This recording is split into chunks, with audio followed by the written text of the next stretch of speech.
আমি নিরামিষ ইঁচড় বানিয়েছি। ইঁচড় তো অনেকভাবেই খেয়েছো, কেউ চিংড়ি মাছ দিয়ে খেয়েছো, কেউ পেঁয়াজ রসুন দিয়ে খেয়েছো, নিরামিষ খুব কমই খাও। একদিন তোমরা নিরামিষ খেয়ে দেখো, আমি যেভাবে বানিয়েছি এই পদ্ধতিতে বানিয়ে দেখো তোমরা। খাবো নিরামিষ ইঁচড়। আমি ইঁচড়গুলো কেটে নিয়েছি, দেখো এই ইঁচড়গুলো এইভাবে কেটে কেটে নিয়েছি সব।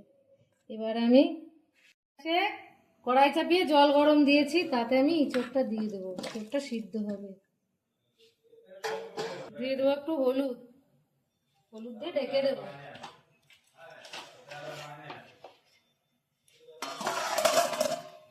এদিকে ইঁচড়টা সিদ্ধ হোক, আমি একটা মশলা করে নেব। মশলা করতে নিয়েছি জিরে, নিয়েছি দারচিনি, নিয়েছি লবঙ্গ, দারচিনি, আর নিয়েছি মৌরি। এবারে আমি মশলাটা করব।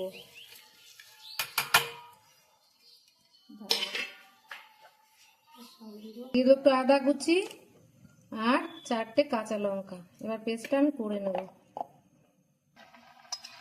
ইঁচড়টা আমার সিদ্ধ হয়ে গেছে, এবার আমি নামিয়ে নেব।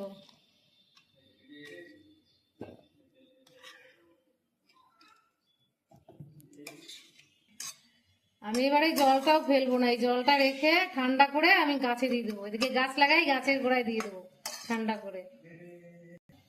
এবার কড়াই চাপিয়ে দিয়েছি, কড়াই আমার তেতে গেছে। আমি 100 গ্রামের মতো তেল দিয়ে দিলাম। এবারে আলুটা আমি ভেজে নেব। আলুগুলো লাল লাল করে ভাজা হয়ে গেছে, এবার আমি তুলে নেব।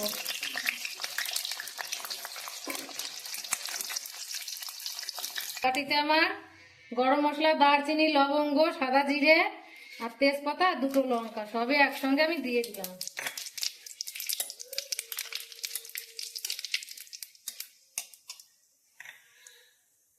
এরপর আমি টমেটো পেস্ট করেছি, আমি সেটা দিয়ে দেবো। মশলাটা সেই সব কিছু জিরে টিরে সেই মশলাটা আমি দিয়ে দিলাম।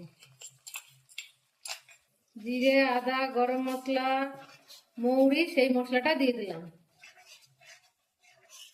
দিয়ে দিলাম হলুদ, দিলাম লঙ্কার গুঁড়ি গুঁড়ো, দিয়েছি কাশ্মীরি লঙ্কার গুঁড়ো,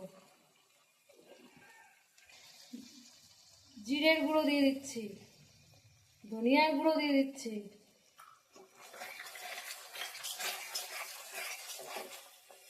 একটুখানি গোলমরিচের গুঁড়ো দিয়ে দিচ্ছি, কেন টক দই। তোমাদের কাছে টক দই না থাকলে তোমরা টমেটো 2টো দিয়ে দিতে পারো। চিনি, ব্যালেন্স ঠিকঠাক রাখার জন্য চিনি দিয়ে দিচ্ছি, লবণ স্বাদ মতো লবণ।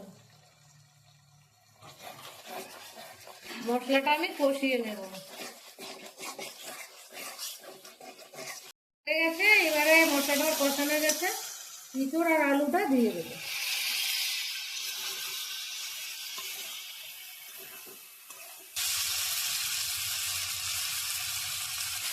এবার আমার কষানো হয়ে গেছে, আমি গরম জল দিয়ে দিলাম।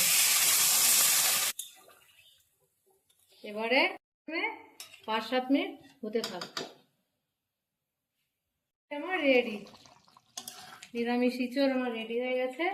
এবার উপর দিয়ে ঘি দিয়ে দেবো। গরম মশলা তো আগেই দিয়েছি, ওই জন্য গরম মশলাটা আর দিলাম না।